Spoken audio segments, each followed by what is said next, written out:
She held a funeral for me. A fake one. With flowers and hymns and a closed casket that contained nothing but weighted sandbags covered in white silk. She stood at the front of St. Augustine's Episcopal Church in Natchez, Mississippi, wearing a black Chanel suit and dabbing at dry eyes with a monogrammed handkerchief, and she told everyone I had died in a car accident in Montana. I was 23 years old, very much alive, and standing in a soybean field 600 miles away, completely unaware that my own mother had killed me off rather than admit the truth. The truth was simple. I had married a farmer. His name was Hollis Crane. He had calloused hands, sun-weathered skin, and a laugh that made you feel like everything was going to be okay. He didn't come from money. He didn't have a trust fund or a family name that opened doors or a summer house in the Hamptons.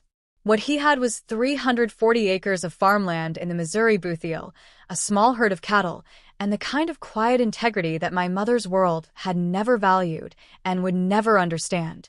I loved him. I chose him. And for that crime, my mother erased me from existence. I need to tell you about my mother because without understanding her, none of this makes sense. Cordelia Ashford Beaumont was born into what she called comfortable circumstances, which was her way of saying old money that had been dwindling for 3 generations but still carried enough social weight to matter in the small, insular world of Natchez high society. Her grandfather had been a cotton broker. Her father had been a circuit court judge. Her mother had been president of the Garden Club for 22 consecutive years. Cordelia grew up believing that reputation was everything. Not character, reputation. Not who you were, but who people believed you to be. She married my father, Randolph Beaumont, because his family had a name that complemented hers, and together they performed the role of Southern aristocracy with the precision of actors who had been rehearsing their whole lives. I was their only child, their project, their investment in the future of the Beaumont name. They sent me to the right schools. They introduced me to the right boys. They planned a life for me that involved a suitable marriage, a suitable home, and a suitable number of children who would carry on the traditions that mattered to them. What they didn't plan for was me meeting Hollis Crane at a fundraiser for rural agricultural education during my senior year at Ole Miss. Hollis wasn't supposed to be there. He was a last-minute addition to a panel discussion about sustainable farming practices, invited because the original speaker had gotten food poisoning, and someone on the organizing committee had remembered the young farmer from Missouri who had won an innovation award for his soil conservation methods. I was there because my sorority had been voluntold to help with registration. I was handing out name tags when he walked in, wearing a sports coat that didn't quite fit and boots that were clean but clearly meant for work, not fashion. He smiled at me. I smiled back. He asked me if I knew where the coffee was. I said I didn't, but I could help him find it. We found the coffee. We talked for 2 hours. We missed the entire panel discussion. By the time my parents found out we were dating, it was already too late. I was in love, the kind of love that rewires your brain and makes you see the world differently. The kind that makes you realize everything you thought you wanted was just a script someone else had written for you. My mother tried everything. She cried. She threatened. She brought up inheritance, reputation, the Beaumont name, the generations of careful planning that I was throwing away for a man who smells like dirt. Those were her exact words. He smells like dirt, Louisa. Like soil and sweat and animals. He smells like work, I said. He smells like someone who builds things instead of just talking about them. She slapped me. It was the first time she had ever hit me, and it was the last thing she ever did as my mother. I packed a bag that night, drove to Missouri, and never looked back. Hollis and I were married 3 weeks later in a courthouse ceremony with 2 witnesses, his best friend from high school and the woman who ran the diner where we had breakfast every Sunday. I wore a white cotton dress I had bought at a thrift store. He wore his good jeans and a button-down shirt that was ironed for the first time in its life. It was the happiest day of my existence. And somewhere in Mississippi, my mother started planning my funeral. I didn't find out for 5 years. That's how complete the erasure was. My mother didn't just tell people I had died, she convinced them. She created a story so detailed and believable that no one questioned it. Car accident in Montana. Icy roads. I had been driving to see a friend and lost control on a mountain pass. The body was too damaged for an open casket. The funeral was beautiful. Everyone said so. She even placed an obituary in the Natchez Democrat. I found a copy of it later, yellowed and brittle, in a box of papers my father had kept without my mother knowing. It described my life in the past tense, listed my accomplishments, graduation from Ole Miss, membership in the junior league, volunteer work with a historical society, and made no mention of Hollis or Missouri, or the fact that I had walked away from everything they had built for me. The obituary ended with, Louisa is survived by her parents, Cordelia and Randolph Beaumont of Natchez. Not was survived. Is survived. Even in fake death, I was defined by my relationship to them. I found out because of a woman named Margot Thibodeau. Margot had been my roommate freshman year at Ole, Mississippi.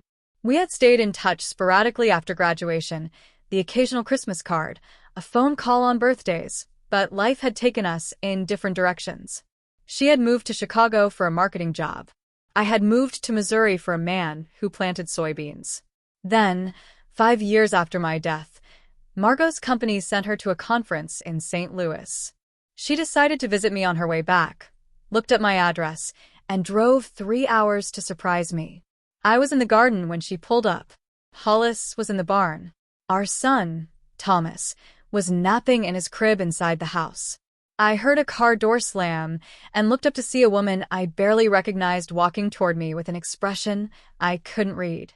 Louisa, she said. Her voice was shaking. Margot? Oh my God. What are you? She burst into tears. She collapsed onto her knees in my vegetable garden, sobbing so hard she couldn't speak, and I had no idea what was happening. It took 20 minutes for her to calm down enough to explain. She had gone to my funeral. She had seen my mother weeping over my casket. She had written a condolence card and sent flowers and spent months grieving a friend she thought she had lost forever. And now I was standing in front of her, very much alive, holding a trowel and wearing dirt-stained overalls, asking if she wanted some lemonade. Your mother told everyone you died, Margot said. She told everyone. There was a funeral, Louisa. A real funeral. I was there. I sat down in the dirt next to her. I didn't cry. I didn't scream. I didn't feel anything at all. That's what shock does. It empties you out and fills you with nothing. Then I tried a different approach. I called a private investigator. Her name was Dominique Reyes, and she came highly recommended by a colleague of mine at the architectural preservation firm where I worked. Dominique specialized in background checks for adoption and custody cases, and she knew how to find information that wasn't supposed to be found. I gave her Harrison's name and the approximate date of the phone call. I told her I didn't know what I was looking for, but I had a feeling there was something there. She called me back 10 days later. You were right, she said. There's something. What Dominique found was this. Harrison Harrington had a daughter. Not with Greta. Before Greta. 43 years ago, when Harrison was a 19-year-old college student at the University of Kentucky, he had gotten his girlfriend pregnant. They were young, scared, and unprepared. She gave the baby up for adoption. Harrison went on to finish college, go to dental school, marry Greta, and build the life everyone knew him for. He had never told his wife. For 43 years, Harrison had kept the secret. He had pretended it never happened. And 3 years ago, when the daughter, now a grown woman named Patricia, had found him through a DNA registry and reached out to make contact, he had panicked. That was the phone call I had overheard. Patricia, the daughter he had never acknowledged. The woman who had been reaching out to him for years, hoping to know her biological father, and who had been consistently rejected because Harrison was too afraid of what Greta would do if she found out. I obtained copies of letters Patricia had sent. I found records of her DNA match with Harrison through a commercial testing service. I even tracked down a single photograph of her, a woman in her early 40s who looked startlingly like Colton's sister, the same jaw, the same eyes. Harrison Harrington had hidden a child for 4 decades because he was terrified of his wife. And his wife had just announced to 17 people that I was barren. Christmas arrived on a cold, clear morning. The Harrington family gathered once again in Greta's formal dining room, the same room where I had been humiliated 30 days earlier. Same china, same crystal, same ridiculous centerpiece. This time, there were 19 people. 2 cousins had brought their new partners, eager to show them off during the holiday. I had dressed carefully. A deep green velvet dress that I knew looked good on me. Simple jewelry. Hair pinned up in a way that felt elegant but not try-hard. I wanted to look like someone who was in control. Someone who was not afraid. Greta greeted me at the door with a smile so forced it looked painful. "Merry Christmas, dear," she said. "I hope we can put all that unpleasantness behind us." "I'm sure we can," I said. "After today." Her eyes narrowed.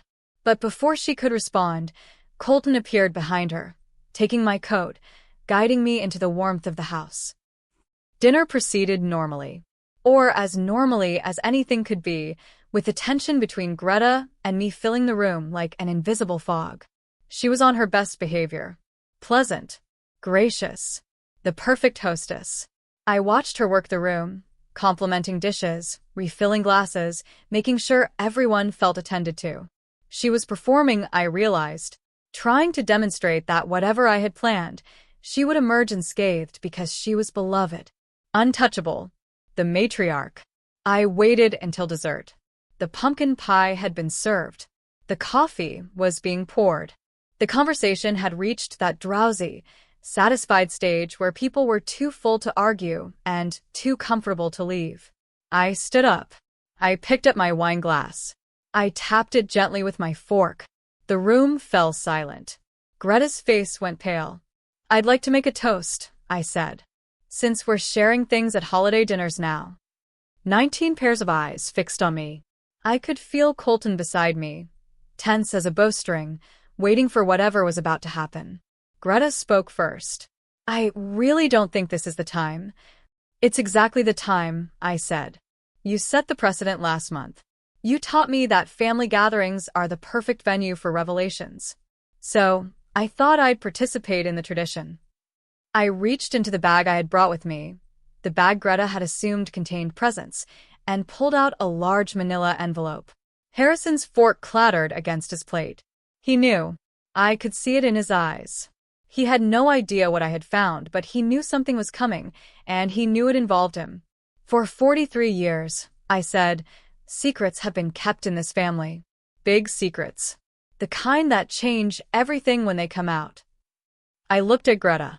"You told everyone I was barren because you thought my medical history was your property.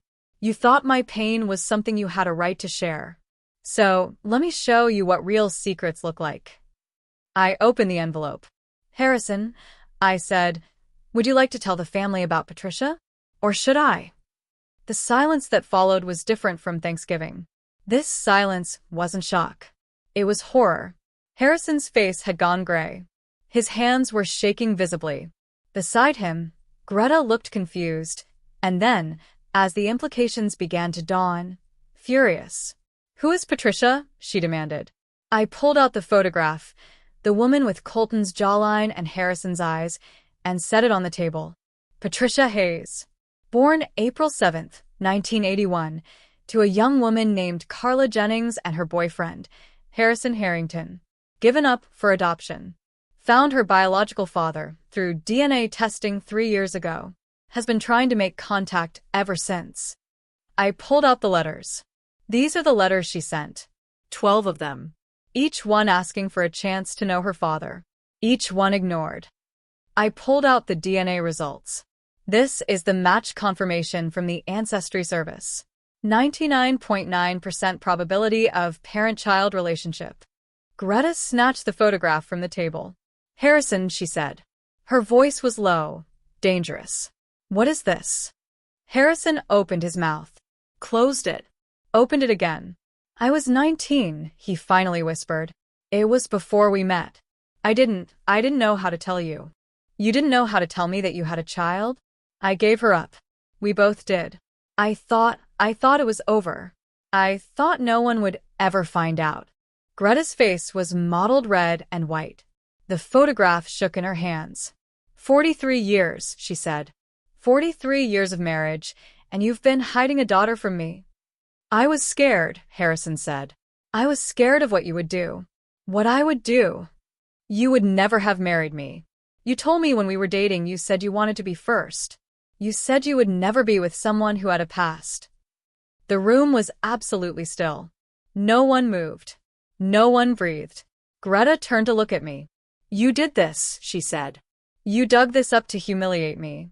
"No," I said. "I dug it up to show you what humiliation actually looks like. You stood up at Thanksgiving and told everyone I couldn't have children. You used my pain as entertainment. You weaponized my medical history to make yourself feel powerful." I gestured at the photograph, the letters, the DNA results spread across the table. "This is what happens when someone does that to me. I don't cry. I don't beg. I find the truth. And the truth is that your husband has been lying to you for 4 decades, and you've been so busy controlling everyone else that you never noticed." Greta's mouth opened. Closed. Her eyes were wild. "I want you out of my house," she finally managed. "Gladly," I said. "But before I go," I turned to Harrison. "Patricia is a good person. She's a nurse. She has 2 kids. She just wanted to know where she came from. She didn't want money or inheritance or a place in this family. She just wanted to meet the man who gave her life." Harrison's eyes were wet. "And you rejected her," I continued, "over and over. Because you were afraid of your wife. Think about that, Harrison. Think about what kind of life you've built where your own daughter is less important than Greta's feelings." I picked up my coat. "Merry Christmas, everyone," I said. "I hope the pie was good." I walked out of that house into the cold December night. Colton followed me. He caught up with me at the car, his breath visible in the frozen air, his face a mask of confusion, and something else, something that might have been respect. "What just happened?" he asked. "I stopped being the victim," I said. "That's what happened. You destroyed my family. Your family was already destroyed. It was just hidden, like everything else in that house." He was quiet for a long moment. "I should have defended you at Thanksgiving," he finally said. "You're right. I should have said something." "Yes. "You should have." "I'm sorry." I looked at him. This man I had loved, this man who had failed me when I needed him most, this man who is now standing in a parking lot trying to apologize for 30 days of cowardice. "I believe you're sorry," I said. "I'm just not sure that's enough anymore." What happened next took months to unfold. Greta and Harrison separated by February. 43 years of marriage, unraveled by secrets that had been buried too long. He moved into an apartment downtown. She kept the house with the formal dining room and the expensive centerpieces. Patricia finally met her father. I had reached out to her during my investigation, and we had spoken several times. She was gracious, understanding, and surprisingly forgiving. "I stopped expecting things from him a long time ago," she told me. "But I'm glad the truth came out. Lies hurt everyone, even the people they're supposed to protect." Harrison and Patricia have dinner together twice a month now. It's awkward and tentative, but it's a start. Colton and I went to therapy. I'm not going to pretend that one moment of revenge fixed our marriage. It didn't. We had deeper issues: his inability to stand up to his mother, my tendency to keep my pain locked away until it exploded. We spent 6 months working with a counselor, learning to communicate, learning to be partners instead of roommates. We're still together. Mostly. Some days are better than others. The fertility journey didn't end. We took a break after Christmas. We needed time to heal before we could try again. 6 months later, we found a new clinic with a different approach.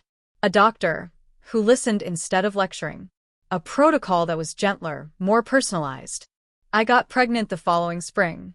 Our daughter was born in January, a healthy baby girl with her father's eyes and, I like to think, my spine. Greta has never met her. I think about that Thanksgiving sometimes. About what Greta said and what I didn't say, and the 30 days of silence that followed. People ask me if I regret it. If revealing Harrison's secret was too cruel, too destructive, too scorched earth for what was ultimately a family dispute. I don't regret it. Not because I think what I did was kind. It wasn't. It was calculated, surgical, and designed to cause maximum damage. I knew exactly what would happen when those letters hit the table, and I did it anyway. But here's what I've learned about people like Greta. They only understand power. They don't respond to kindness or reason or appeals to decency. They respond to consequences. They respond to someone standing up and saying, "You don't get to treat me like this." For years, everyone in that family had tiptoed around Greta's feelings. They had swallowed insults and ignored slights and pretended that her cruelty was just how she is. They had enabled her because confrontation was uncomfortable and silence was easier. I refused to be silent. And yes, the fallout was messy. Marriages ended. Relationships fractured. Family gatherings became tense, politicized affairs where people had to choose sides. But the truth is, those things were always going to happen eventually. The secrets were always going to come out. I just accelerated the timeline. And I made sure that when they did come out, everyone knew who had been hiding them and who had been brave enough to reveal them. My daughter is 2 years old now. She's loud, curious, and utterly fearless. She climbs everything, says no to everything, and has opinions about everything. She's exhausting in the best possible way. Sometimes I look at her and I think about what Greta said at that Thanksgiving dinner. His wife is barren. As if my worth was measured by my ability to produce offspring. As if I was a farm animal whose value depended on breeding. I want my daughter to grow up knowing that her worth isn't measured by anyone else's standards. I want her to know that she can be childless or childful, married or single, successful by any definition she chooses, and that her value is inherent, not conditional. I want her to know that when someone tries to humiliate her, she doesn't have to shrink. She can stand up, hold her ground, and respond with truth. Because truth is the ultimate weapon. It doesn't require violence. It doesn't require cruelty. It just requires the courage to speak it and the patience to wait for the right moment. Greta never apologized. Not really. She sent a card after our daughter was born, a generic Hallmark thing with "Congratulations on your new arrival" printed in gold script. Inside, she had written, "I hope we can move past our differences for the sake of the family." I didn't respond. Some people think forgiveness means pretending harm didn't happen. It doesn't. Forgiveness means releasing the anger, so it doesn't poison you. It doesn't mean inviting the person who hurt you back into your life to hurt you again. Greta is not part of our daughter's life. She never will be. That's not revenge. That's protection. I'm protecting my child from a woman who sees vulnerability as weakness and cruelty as strength. My daughter deserves better.